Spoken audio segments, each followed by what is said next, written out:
communism that have been proposed by different people at different periods of history. So, this is an insight that I learned from Jim Phillips when he said that when a lot of people say communism, then it's unclear which form of communism is actually in their head, because a lot of people, when they bring up communism as something negative, then they associate it with, things like gulags and Marx, and and that it didn't work. It was tried and thus didn't work.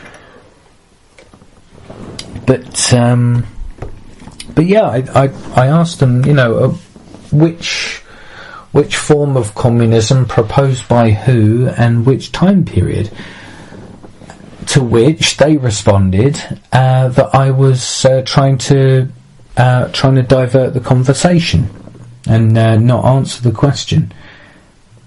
They asked me, how is this different from communism? And I'm trying to gauge a reference of exactly what they're talking about when they say communism. Because, say for example, Marxist communism is very different to anarcho-communism.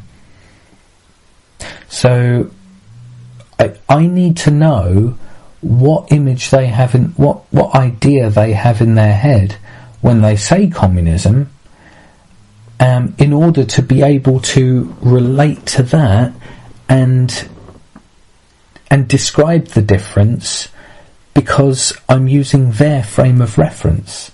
Like say for example, if I say to you,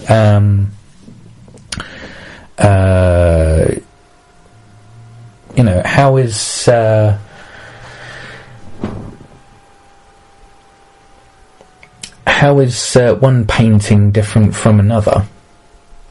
Well, even though they are both paintings, but they may both, like say for example, both these paintings are painted by different artists.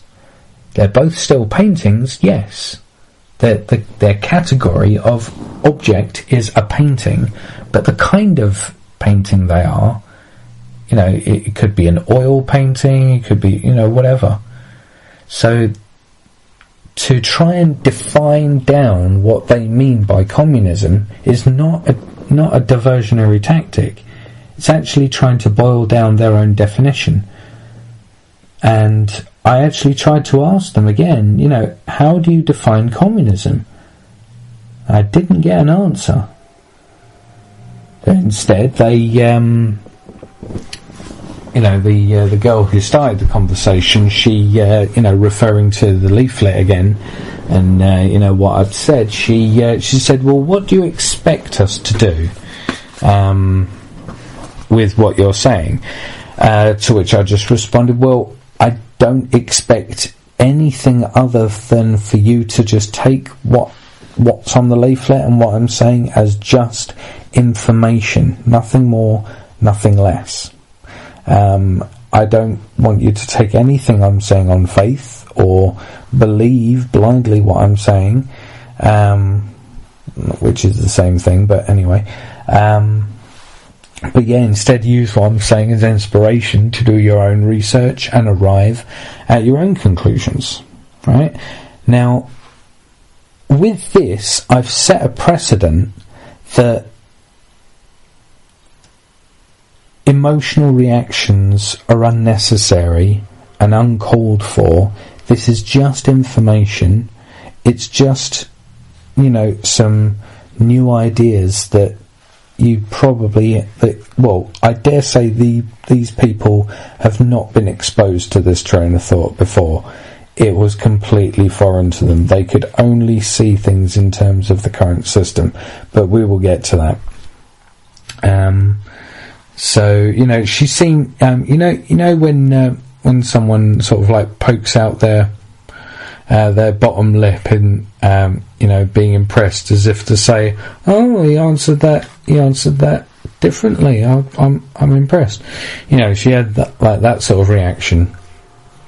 But considering how both her and the others had reacted, they hadn't really taken in that insight, that they shouldn't take on faith what I'm saying is reserve judgment. You know, I mean, I can understand it's there's a neuroscientific reason for when a human being, you know, rejects new information, because the chemical in that reaction is called norepinephrine or norepinephrine, however you pronounce it. But essentially, a human being reacts the same way when they're either being personally attacked, like, you know, directly attacked, or when they're being presented with new information that threatens their existing information, especially if said information has a lot of emotionally invested ties in them, if there's ties to identity, and especially if the current ideas are, you know, static, logically fallacious, and unchanging. Yeah, which I'll go with static, but yeah, they react the same way, and as a result, they become stubborn. It's the norepinephrine effect, as I like to call it. But it's this is why non-violent communication has to come into it. But anyway, I will continuing on with the discussion. The girl who, there was a girl who was sat next to the guy who asked about the communism thing, and she brought up the issue of motivation, and that, you know, this was it's a predictable line of questioning when brought up by people who are unfamiliar with this idea, because there's several ports of call, as it were, that the mind normally goes to search for, you know, it's almost like they're searching for landmarks of credibility, and there's certain key areas where if there's solid enough information in each of these areas, then they will feel more comfortable about considering a piece of information. Like, for example, how does the resource-based economy address motivation? And this was what she was asking, in a different way than I just phrased it. But so in response to that, I started explaining how there's a difference between intrinsic motivation and extrinsic motivation, and the intrinsic motivation is the more powerful and pure one, because it's what we do for the very joy of doing it. And then there's the extrinsic motivators, such as money, and that actually serves to erode and derail intrinsic motivation. It spoils intrinsic motivation, even if the job is something that person even enjoyed at the beginning. And it's when she said it's when I said that she started to like shake her head and voice disagreement, claiming that there's some, like, all of them claim to love their jobs, and I didn't find out what those jobs actually were, but they were saying that people do enjoy their jobs, and and while I do agree that a lot of people do like their jobs, but we need to think why they like their jobs. Do they like their jobs purely because they're getting paid for it, or do they like their job because it happens to also be something that they are personally very passionate about, and thus very motivated to do anyway. Because if they're motivated to do it anyway, then just let that be their motivating factor and don't let money be involved. Oh, we currently live in a system where money has to be introduced, and this is where the people I was talking to, this is where they couldn't. It's almost like that door wasn't open for them. That door of realization that money doesn't have to be involved in the scenario. As far as they're concerned, money is it's like as predisposed as the need for oxygen, and this is where I came into difficulty with them, because there were several key points where they were rightfully bringing up because they're important to them, and if I was using non-violent communication in the way that I should have, then I should have acknowledged that I sense from you that the issue of motivation is something very important to you, and you express a need for me to explain how what I'm proposing actually speaks to the issue of motivation and provides a good motivation for people. And this is what I was trying to do, because it's like because I've heard a lot about non-violent communication, but I've only just in recent weeks started to really look into the materials for non-violent communication, which, by the way, is I think at least a good working knowledge of, in the least, of non-violent communication is essential for any activist, I think. Positivity, as I said towards the beginning of the chapter meeting, is really the only thing that will work, and through non-violent communication, it's possible to get people off of an irrational, emotional, and combative way of thinking and feeling when you're talking to them, and especially if you're promoting ideas of social change which are contrary to the mainstream view and are going to receive a backlash from the people, because these people are raised in the system and taught to believe in the system. They're not exactly just going to abandon their defence of the current system just because some guy on a train is talking to them about new ways of doing things. But yeah, I was trying to explain. I just asked the guy that that asked about the communism. I said, tell you what, list off some of your hobbies. To which, one of the girls was like, well, how is that relevant? And I'm like, well, just hear me out. Give me a list of your hobbies. And I can't remember if he did actually list any, but because I think they might have known where I was going with this, because where I was going to be going is that the things that they do for their hobbies, they do absent of a monetary interest or a monetary payment or a monetary benefit, whatever. They do it actually a lot of the time in spite of that. So that is the if you have hobbies, there you go. Welcome to the incentive system of a resource-based economy.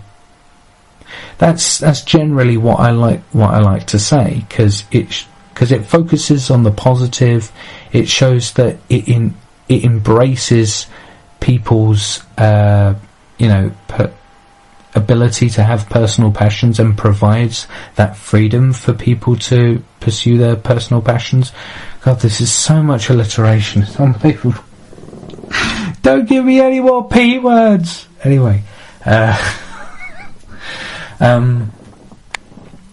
yeah, it's but they could not see the the separation between money and motivation itself. I mean, there was it was one of the things that that I mentioned where why should people have to spend their entire lives or the vast majority of their lives working a job that does not by itself enrich their life? It in fact wastes their time. I mean, why should people be working on tills in Tesco? And it's at that point that I think she was his girlfriend or something. The girl sat next to the guy who asked about communism. She chirped in then and said, "Hey, I worked on a till on Tesco. What are you trying to say about?" And it was, their reactions were very accusatory. And I was trying my best to sort of try to calm them down and just say, look, I was just reason was the one thing, patience and reason, I think, were the two things I was trying to use most. I mean, because this is why I can get results like half of the time, because I am using patience and reason to sort of present a calm front and something that can be discussed, and I encourage them to discuss them, but I'm not going all the way to non-violent communication, which is where I do need to be going, because it combines the reason and patience also with empathy as well, because you need to understand their position just as much as you need to understand your own, and you need to know where they're coming from, and you need to know what their needs are at that particular time, and you need to be willing to help meet their needs in that capacity. And for these people at first, when I first started talking to them, because keep in mind, it was them that asked me to come to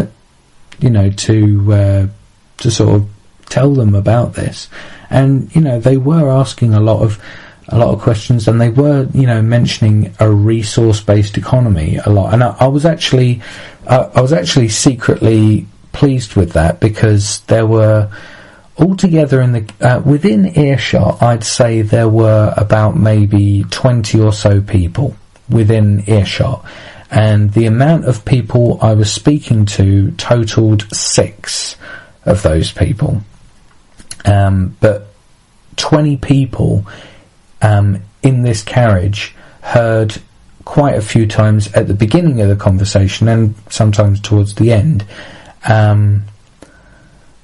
they heard the term resource-based economy, so I was pleased with that. I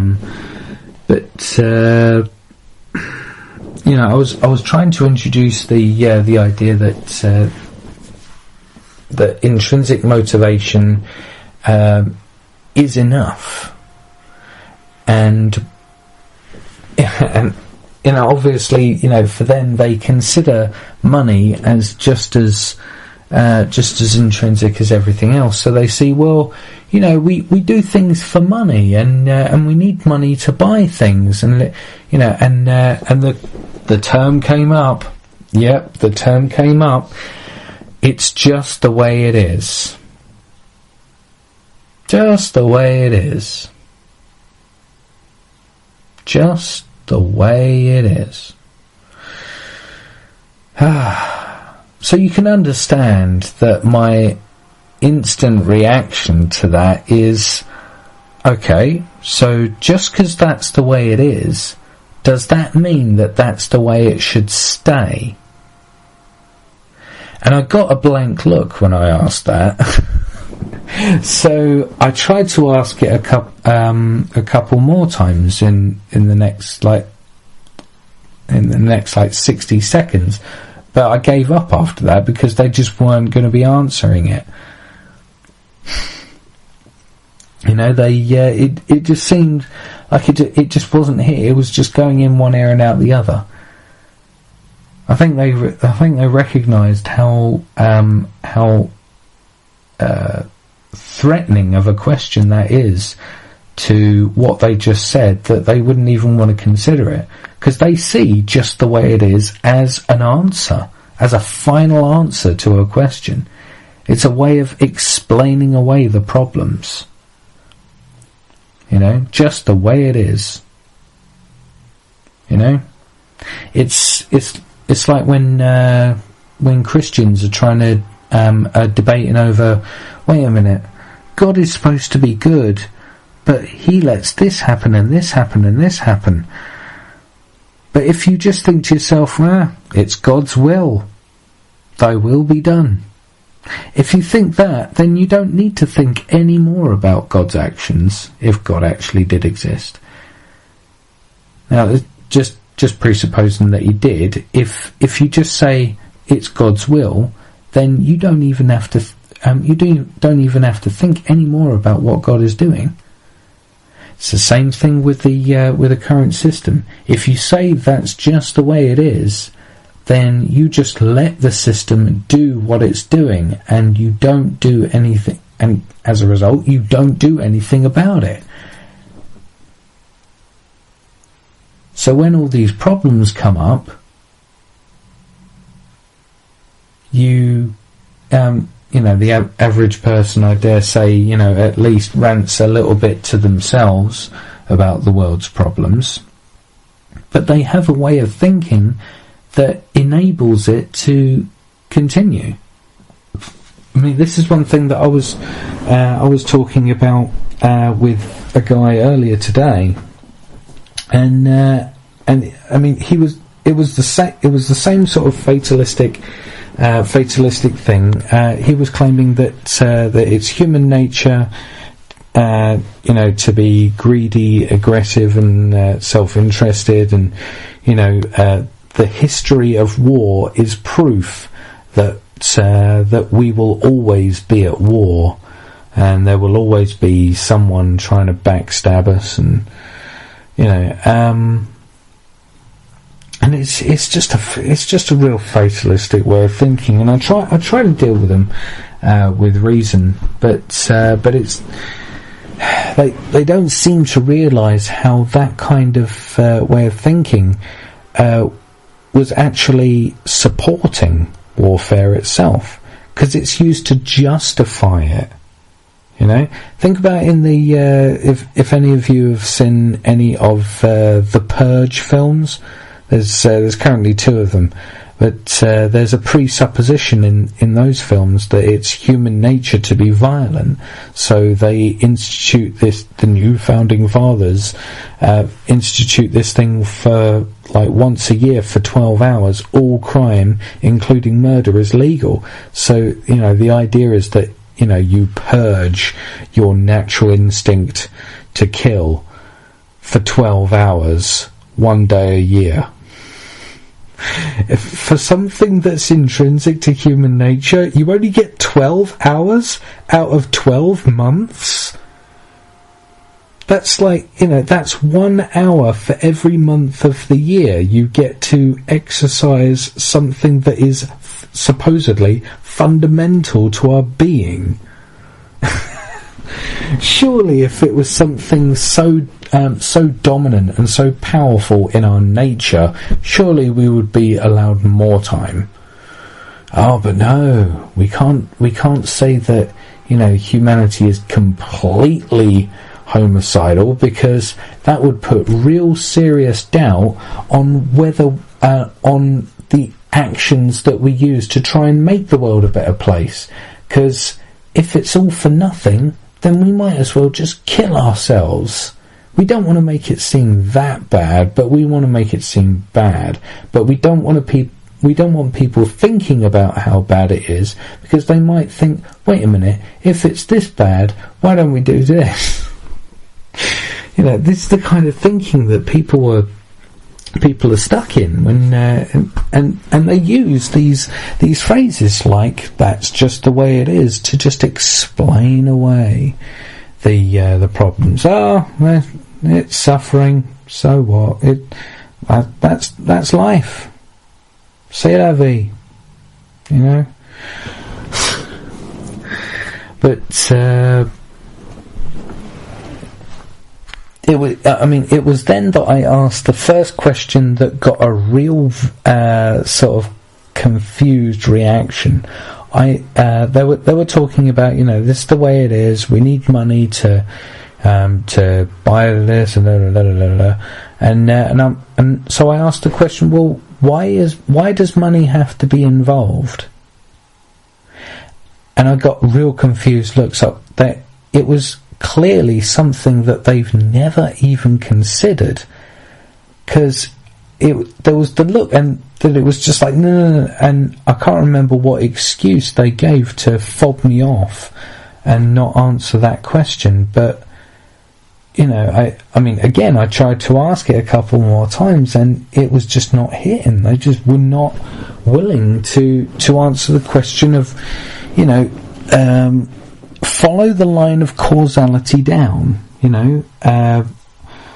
Like, say for example, start with the end user. Why do I, Adam-Antium, why do I currently need money? Well, I currently need money because money is the agreed exchange mechanism in between myself and the resources I need to survive. Okay? And why do those resources cost money? Well, because there's a structure in place that dictates that if they don't operate with this kind of currency, then certain supports for them won't be in place, and they'll go out of business. Okay, well, why does money dictate that they'll go out of business? Well, that's because we've created the structure that way. Why have we created the structure that way? Because we've been patchworking things together all this time. Ever since I'd say just after the Neolithic Revolution, when we first started thinking about things in terms of trade, which, by the way, is very new to human history. By the way, I'd say a good 90 to 95% of Homo sapiens' existence on this planet was pre-Neolithic. So money is very new, and we created it, and all ever since we've been trying to shift things around a little bit and try to tinker and trying to improve, when in fact all we've been doing is to create a system that where the rules are more defined to serve self-interests, because it's based on self-interest. The very idea of the profit motive is self-interest at its very core, and in order to achieve that, we need like infinite growth and infinite consumption and all that stuff. This is why money is required in the scenario, and when you draw that, when you follow that chain of causality back, if you're also reminded about the fucking fantastic advents of science and technology, the things that the innovations that humanity has created using science and technology is completely amazing. If you add in knowledge of what we can technically do, you think to yourself, well, we can actually technically feed everyone, and we don't need to involve money. Because when we're dropping humanitarian aid, We don't drop it 10 feet above their head and say, come on, pay up. You know, we don't do that, do we? No, we give them fucking food. But yeah, money doesn't need